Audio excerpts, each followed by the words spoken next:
Hello everybody, it's the Historical Gamer once again, and today we will be returning to Unity of Command 2, which is a strategy and war game of kind of the beer and pretzels variety, but surprisingly deeper than what you'd often expect in a game like that. It's a game that at its core is about logistics and supply, and breaking through the lines and surrounding units while using things like railroads and road networks to provide supply as you thrust deep into the rear of enemy formations. This game has been out for a couple of years, and we've covered it on the channel fairly extensively. And the newest DLC has come out called Citadel. Is this, by the way, I haven't actually played this yet. Are there two DLCs? Is there Kursk from the Soviet perspective and Kursk from the German perspective? Kursk DLC covers not only legendary tank engagement, but also deep in the lesser known battles of 43, the Soviet campaign, Battle of Mius around Smolensk, along with the Black Sea. 16 scenario Soviet Kursk campaign, starting with the defensive action of Prokhorovka and covering every significant Soviet battle until the end of 43. Citadella 43, a 15 scenario German campaign featuring the initial German attack and the most important counterattacks of the battles for the Korsun Pocket in early 44. Okay, so yeah, this is different. They don't usually have two campaigns in their DLCs. Usually the DLC is one campaign from one side, and this is 31 scenarios between the two. That's a crap ton. That's definitely more than I think any of the other DLCs have had. So yeah, props to them. I guess we'll take a look at the Kursk one today, or not the Kursk one, the Citadella one today, since that's the first, and that's sort of what you think of when you think of Kursk. So this will be Citadel 43 with the front finally stabilized. The Wehrmacht leadership has set out to rebuild its armored forces for the 1943 summer offensive. Searching for a suitable target, they have found it in the Kursk salient, an area held by the Red Army in the extended into the German lines north of Kharkov. After months of preparations and weeks of delays, Operation Citadella will finally launch in July. The world is holding its breath. We'll play on normal difficulty and jump in. I'm honestly kind of surprised that the campaign doesn't start with the battle for Kharkov, because that was sort of it was sort of the last sort of decisive German victory in the Eastern Front, and two, it was really the precursor to Kursk. It sort of set up the whole campaign. The 43 Panzer General scenario usually included that prior to Kursk, so that's interesting. Oh, it's covered in the Stalingrad DLC? I'm sure it's covered somewhere. It would have made more sense to cover it in the Kursk, in my opinion. U-boats are suffering unprecedented losses in North Africa. Axis forces have capitulated and the Allies prepare to invade Italy. In the east, the front has remained stable since the spring thaw. During this lull, both sides have laid intricate plans. OKH aims to strike a decisive blow at the Kursk Bulge. Operation Citadel includes the most powerful formations left to the Germans.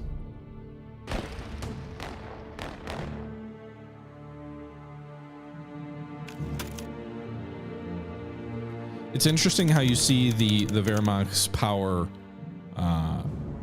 greatly decrease over the course of 41, 42, 43. 41 having sort of the entire front offensive into the Soviet Union.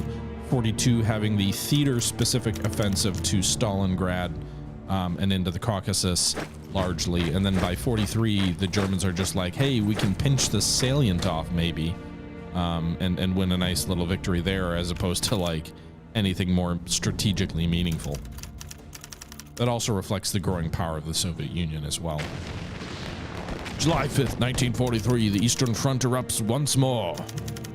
You're advised to use all your prestige in the first conference, as your initial battles have no preparation phases. Oh, shit. All right, well, that's good to know. I'm glad they told me that. All right, so we will go with a Luftflotte, Flieger something. One air attack asset use of flying artillery. We will go with a air supply in case units get cut off. It's recommended we spend all our prestige. Opal Blitz is free. And then Blitz Mobile Command, refill CPs, refill HQ CPs. Refill command points after for an in-supply HQ can be used even if the HQ is moved this turn. Okay. That's worthwhile. I don't know about the recon here. Let's take a look at our commands. So the first battle is, well, we've got two battles here. One's probably North Command, one's South. Looks like we've got a Northern Army here, and then our Southern Panzer armies here, the 2nd SS, and then the 4th Panzer Army. AOK 8 has a supply radius of 8. That's basically how far supplies can travel to reach you. It also has the ability to bombard and launch set piece attacks, which are sort of the most common things that I use. They also have the emergency supply functionality. So really the only thing that I would periodically use that is not here yet is the assault crossing or the river crossing abilities. So the ability to effectively cross major rivers. I don't tend to use counterattack or recon and force. Pontoon bridges sometimes, but I'm not spending that much prestige to get one HQ there. And I don't really think I use comp group security units at all. So really it would just be extending supply or possibly pushing into that assault crossing. It would be easier if I knew more about what kind of rivers we're going to have to cross, if there was going to be anything big on the battle, the initial battles, but we'll see. Meanwhile, for panzer groups, for the southern forces, this is a bit concerning. Neither of these armies have set piece attack, which is very important for overcoming fixed fortifications. And we know that the enemy is going to have a considerable amount of those because for the Kursk offensive, the Soviets knew the Germans were coming and dug in a lot. So I think I've got to spend at least for one of these, maybe not for the SS one, but maybe for the Panzer Army one, we'll have to spend 50 prestige to buy the upgrade to get the set piece attack. It's also interesting that suppressing fire, I guess, is this not barrage? Is not available yet. I'd have to spend another 50 prestige, which I don't think I want to.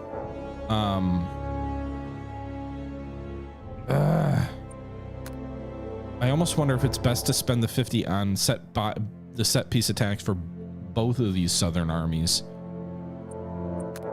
Although maybe the suppressing fire, which is kind of the bombardment, would be better for the Panzer Army, because we're going to need that bombardment support to break through some of these fixed fortifications and to suppress them. So let's do that. It's probably better to have one army fully tricked out than each army set. Yeah, I'm guessing the SS is like a subunit with a lot of the armored formations, but I don't know. We'll see. We have 15 prestige left. Said there's no preparation phase, right? So we might as well just buy the air recon phase. And I think that's all the prestige I can spend. So let's go ahead and end the conference and see what we've got first. So we've got two battles. We've got Citadel North, Citadel South. These are both, this is a 10-turn scenario. This one is a 7-turn scenario. I guess we'll go with the northern scenario first. I am prestigeless. The game advises you to be prestigeless.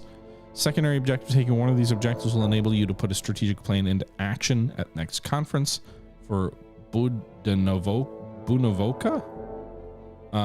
Southern has, oh wow, rush 2nd Panzer Corps to Italy for plus 50 prestige.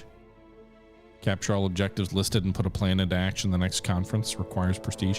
Do I get 50 prestige if I send the 2nd Panzer Corps to Italy? I'm not sure.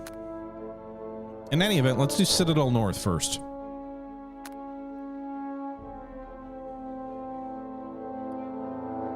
And we will see. This is the shorter of the two scenarios. The other one's 10. This is 7.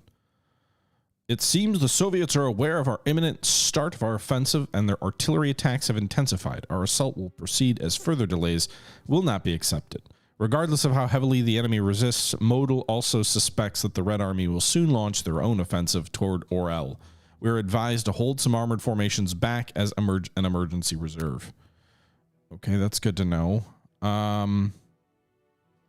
So we have no reinforcements coming up here. We know the enemy will be getting the 25th Rifle Corps, the 12th Tank Corps, the 15th Tank Corps, and the 1st Guards Tank Corps on turns 2 and 3, respectively. So they will be getting considerable reinforcements. The objectives here are Orel and Bulkov. So actually we already hold the objectives. And then the bonus objectives are Ponry, Bonovovka, Mitensk, and Bonovoka, however you pronounce that. So it looks like the objectives are basically here in this fortified line, and then also basically to hold what we've got. Hold what you've got! So presumably there's going to be a considerable Soviet counteroffensive, and this is in large part a defensive battle, I guess, but I also need to take these objectives down here in the south. So maybe a little bit in the south, a little bit of an offensive battle driving down here for the bonus objectives, and then holding up here in the north. Presumably this is based on, like, in history, we didn't get overrun, but we also didn't achieve our secondary objectives, which would have opened up more opportunities for us. So I think that's sort of the logic in the game behind that. It looks like we're already in turn 1, so we're like right into attacking already. Again, we need to take these 2 fortification hexes here. The enemy is heavily dug in. You can see they have this little building block icon, which basically means they're in fortifications or forts. I don't have the ability to do anything with my troops in terms of like purchasing additional artillery or other things like that, so keep that in mind. I'm assuming the enemy's going to come hard at us up north, so we are going to want to probably send some reinforcements out that way, maybe to blunt the attack.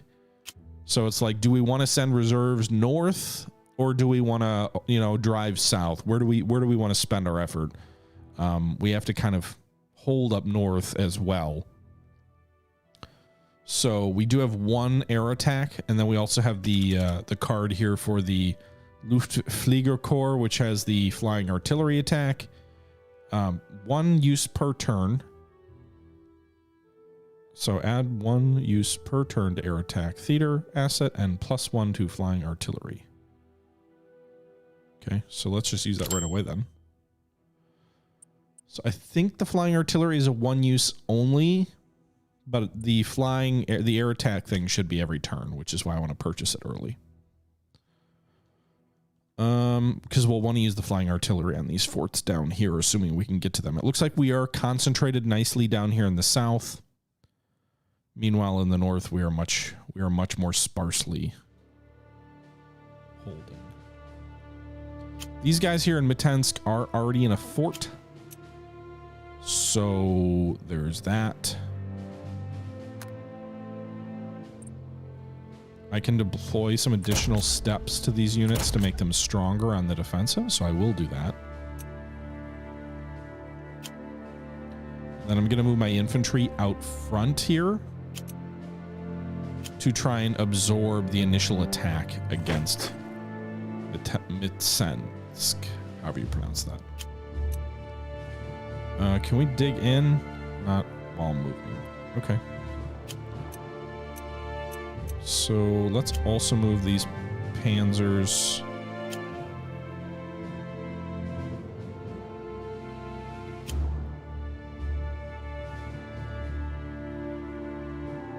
Here to guard the flank. This is 43. It's the Kursk offensive. Supply is okay in the north. In the south, it's less good. We do have 2 trucks. Got multiple depots here. So we'll build this depot up in the south, up here to 4. And I think we're just going to try and bombard some of these troops in the open, not with the flying artillery, but... Well, that was useful. Well, we got 1 suppression out of it.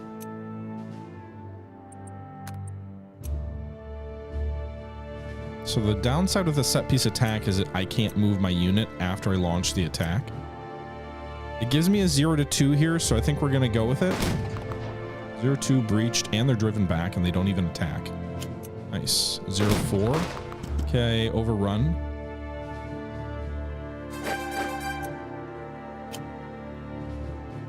Very well.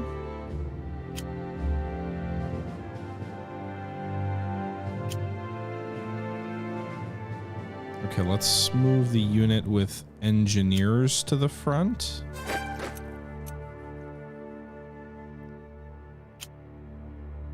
Slide these guys over here. Move the armor forward. 02 breach. 02 breach.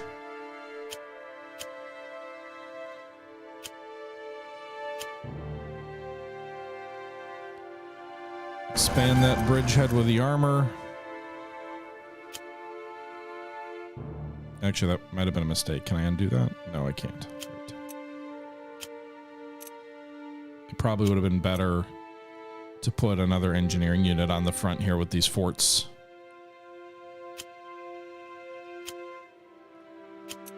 All right, let's do a suppression attack here. No, I can't do that. All right, suppression attack here with that unit which had already attacked but got the overrun. Armor moves forward to the 0-2 corner breach. They still took a casualty despite the intel that they wouldn't.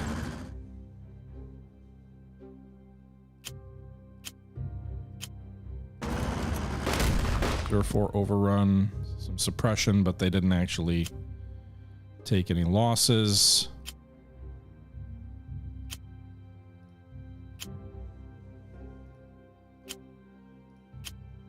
So we could drive forward here, but I don't think I actually want to. We're going to maintain a defensive here on these troops in the south. Can we actually...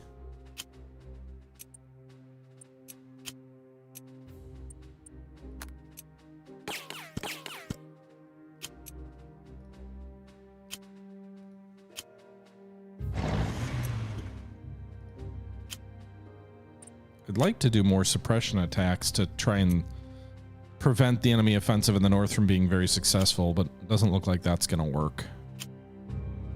So move these guys down here to border the fort, although I don't love that there's a river between them and the forts down here in the south.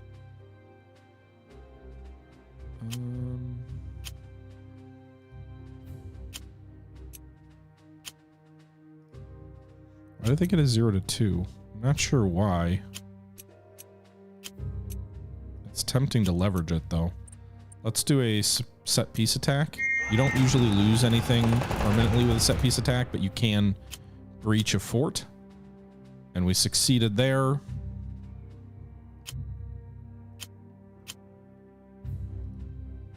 I don't know that I want to put my armor on the front, though, to take the brunt of the enemy attack.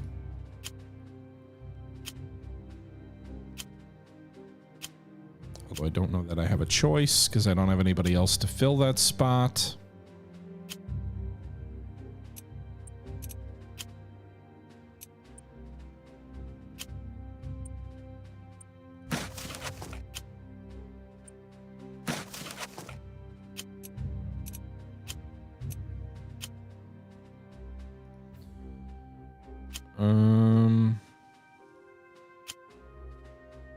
Trying to dig in on the flank here, because I don't think driving down this rail line will yield us any advantage. So I do think having our troops dig in here makes some sense.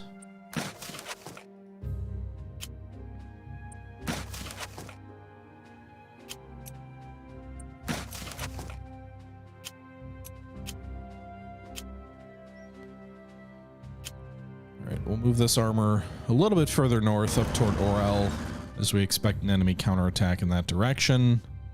And you know what? I'll just leave this line here. If the enemy wants to move another unit into this area, they can. That'll just be a salient that I can destroy. But I haven't taken either of these locations yet, Grim. Ponry and Olk are both in this fort complex here, so we've pushed close to them. We have not taken either of them yet. All right, there, and okay, 9 down here. Okay, so we've got, I mean, I guess we've got about as good as we can hope at the moment.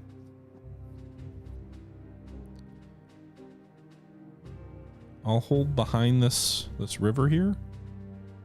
If the enemy wants to come at us without the river, they're going to have to go through forts. If they want to come at us along these troops down here in the south, they will have to come across a river. So hopefully that's enough of a detriment. We'll see how big this Soviet attack is when it comes in one turn. So let's go. That's the end of turn 1. We'll move forward to turn 2. All right, so they did move an infantry unit right into that salient.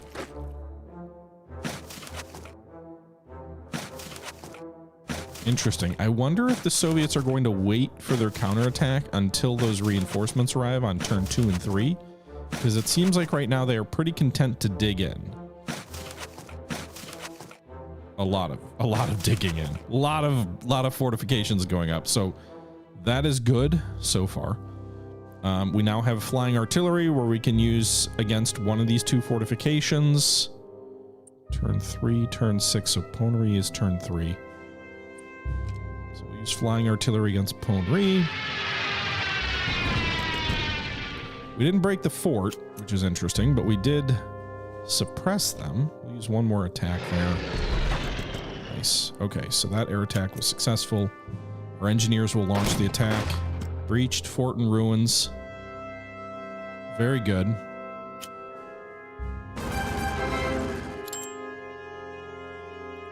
Is this the 19th Tank Corps? Is that what their reinforcements were? No. Okay, so we took the fort. We took the objective, at least for the moment.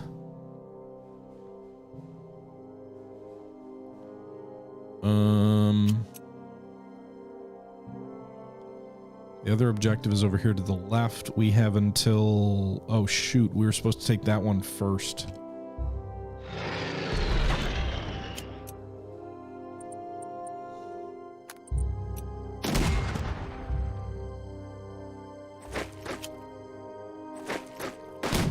All right. I'll do it the hard way.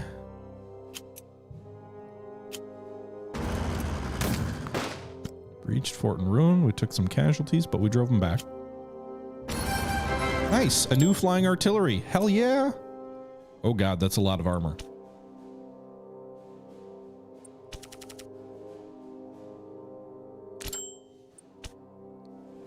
Can I not use it again this turn? I'm confused. I just spent the card.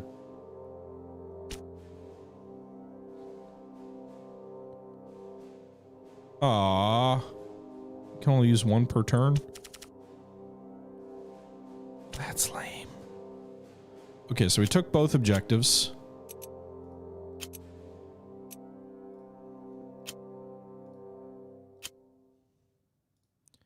There's a lot of enemy armor in front of us.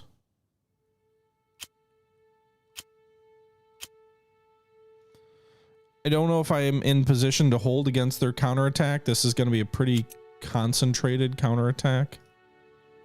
Let's see what we can do to secure the position further north. Retreat? I gotta hold these positions. I can't retreat. I mean, I could attack preemptively and hopefully weaken them, but...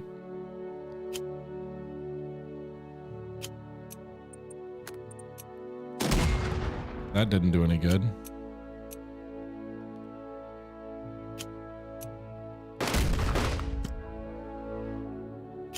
Maybe if I move my infantry down here, they'll attack the infantry instead. Like, hey guys, you're bait. Attack these guys. Don't attack the objective because they're exposed. That's the logic there. Sorry, boys.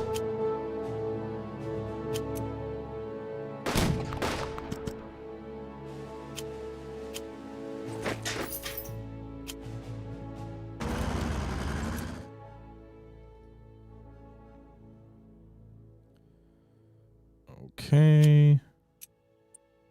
Do I lose the fort if I do this?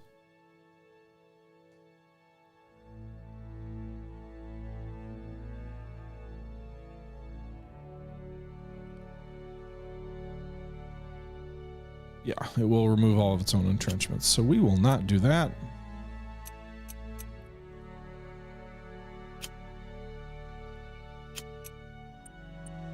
Set piece attack against these guys in front of Mitensk, or however you pronounce that.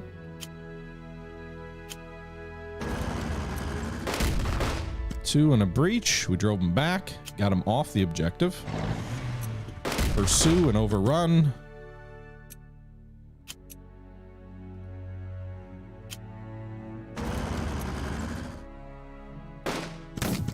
Oof. Lost a few more men there than I would have liked. But the good news is we did drive the enemy off this objective, so it'll be harder for them to... Except now I don't have any troops in that position.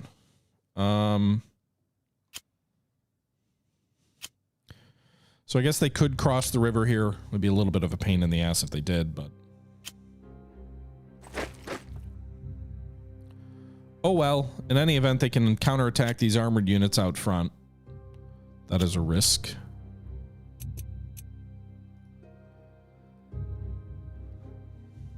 They're a little bit vulnerable, but we'll see. Hopefully we hold.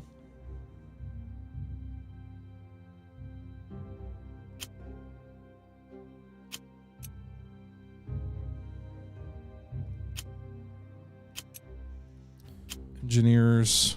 I wonder if it would be better to put the engineers on the defensive against the armor rather than the armor. I can't move them anyway, so it's kind of a moot point.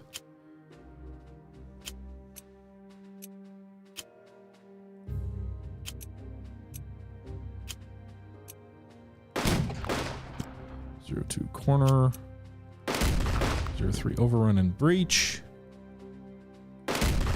Alright, so we destroyed that enemy infantry unit. That's nice.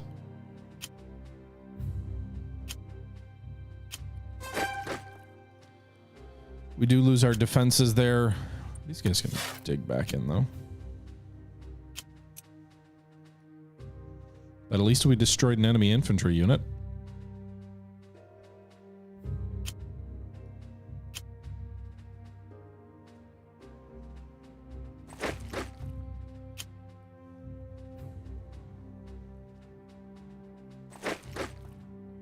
Okay, let's see what the enemy brings at us next turn. A couple of small gaps that I don't think they can truly exploit. We got to get down here by turn 6 to get the final objective, but let's see what turn 3 has in store for us now that they've got some of their reinforcements, although not all of them yet. So they do launch an offensive north of the river, an artillery bombardment, and then a couple of attacks. They do drive me back 1 hex and destroy, not quite destroy, that infantry unit. Artillery bombardment on Ponary.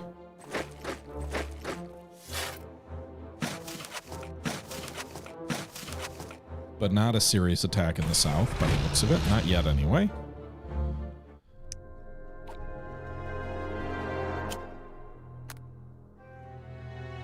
So the 202nd ID is badly mauled, but not destroyed.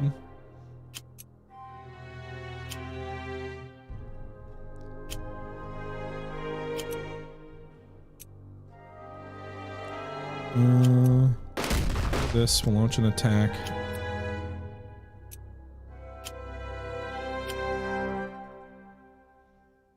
I wish you could swap.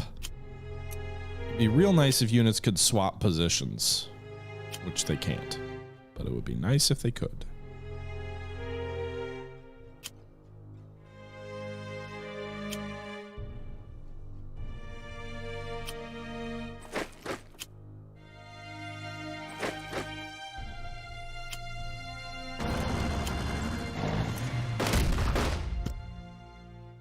Okay.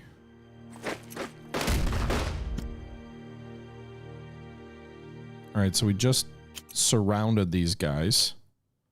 I don't know if we'll be able to hold that encirclement, but we did surround them, at least for the time being. I don't particularly want to move armor up there.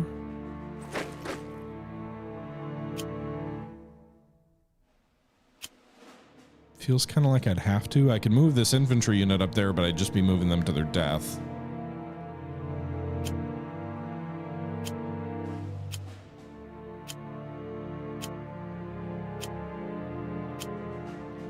Of course, moving the armor is probably more likely to move it to its death. And the armor is probably more useful, so we'll move the battered infantry unit there. They'll at least absorb 1 attack.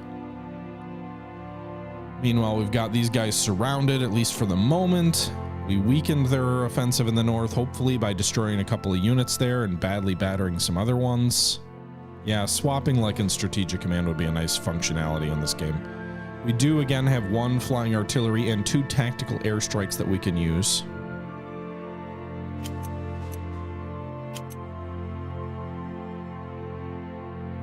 Let's use a set piece attack with our engineers. All right, so our engineers get the breach.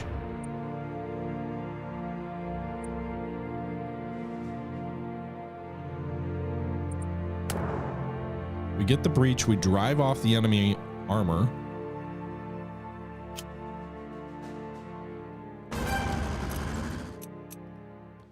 But surprise, there's another armored formation.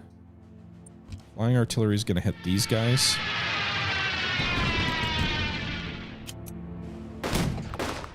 Overrun and breach.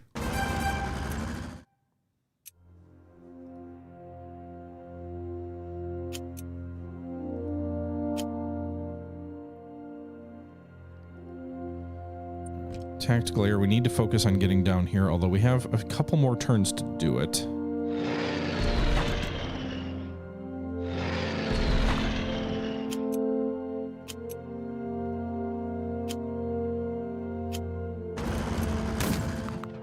Two and breach.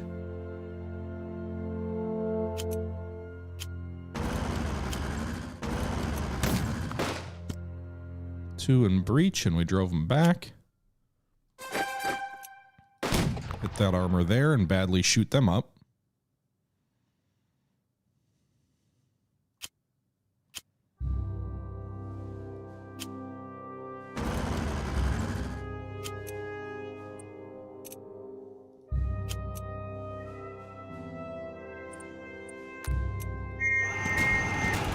Nice. Back.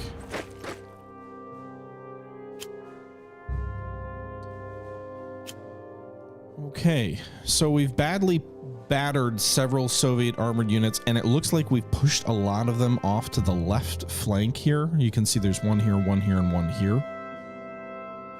Our goal is to drive south toward Kursk itself. I do still have some ability to attack, but not a ton. I don't want to take casualties here, so I'm going to attack the infantry to our front.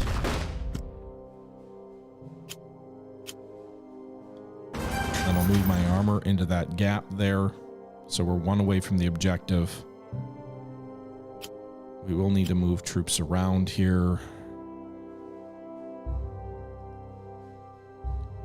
The question of how to defend this rail line with like no... I think this armored unit, which we had moved up here, is actually going to move south to protect our supply line along this railway. I don't like it. I don't know that I have another option. They might be needed in a counterattack up here. I mean, we could even keep pushing north to try and secure this objective here, but I think realistically we need them in the south to guard that objective. I could have these troops fall back on the objective, that armored formation. I could move these guys down, but this enemy unit can push into our flank. They can't move multiple hexes through here because of this river, but if we abandon this, I think they could push north.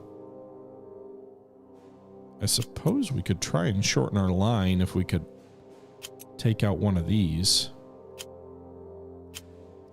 I don't have enough movement points left to bombard or do anything else down here. Except for a measly suppression attack.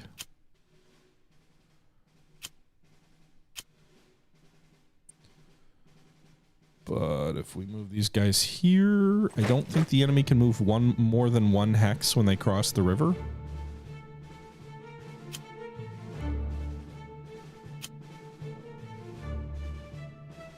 So I think that's safe. There's no pontoon here.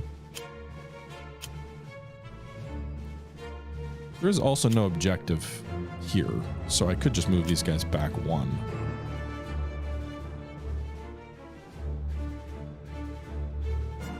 I'm gonna gamble that this is safe, that they can't cross this river and attack. I don't know that that's true. What also do they have in the way here? Do they have more troops down here? Of course they do. All infantry, though. What's the supply situation gonna look like? So I'm curious if I have to hold the whole time or if I take that last objective down here if we win immediately. But let's go ahead and end the turn and see what happens here. The Soviets have all their reinforcements, so they should be ready to counterattack.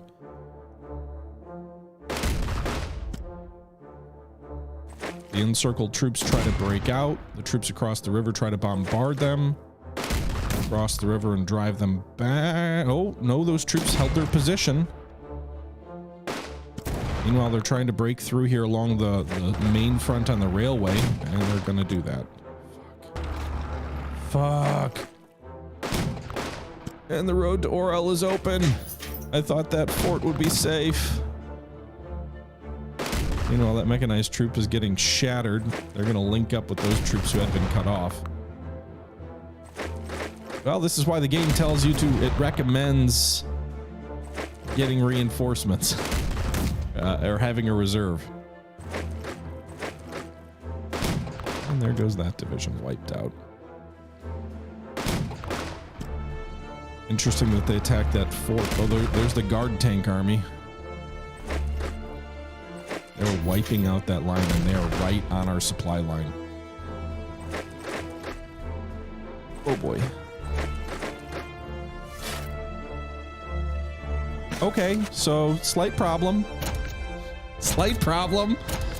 Our front is broken. We have to hold Orel. What I don't know is if I take Budenvosk, or however you pronounce that, if the battle is over at that point. I'm not 100% sure. I'm gonna gamble that it is. That may be a bad gamble.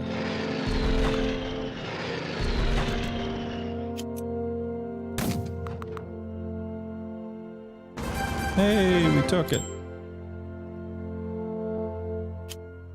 Like, it might be an end of turn thing.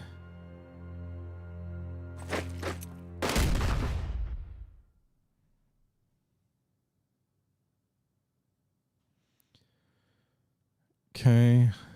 So we just took the objective with our armor down here.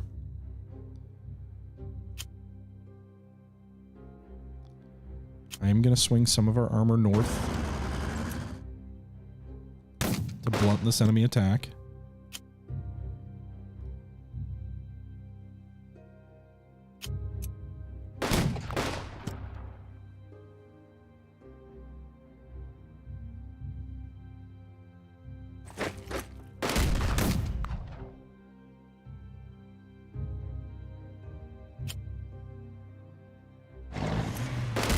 Funny that the units they actually drove back are now like, okay, let's use them to counterattack and seal off this breach.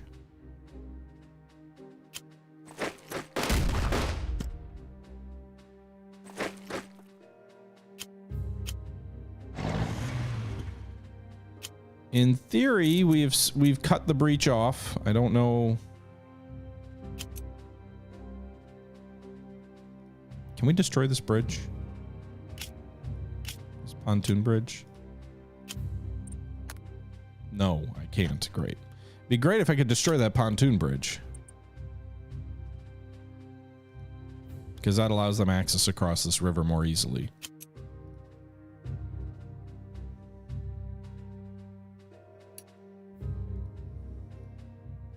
All right, everybody, this was taken from a live stream on my Twitch channel from last night. It was a little bit longer than we can really fit into one episode, so we are going to wrap this up here at about 40 minutes. I hope you guys are enjoying the series. Please, or not series, the episode.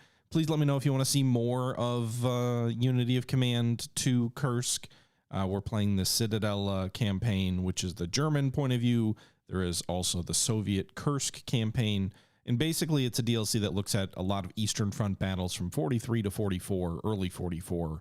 Not just the Battle of Kursk, despite the name. So kind of interesting. In any event, that's going to do it. So I hope you guys enjoyed. Until next time, this is the Historical Gamer saying once again, as always, I'm out. Bye-bye.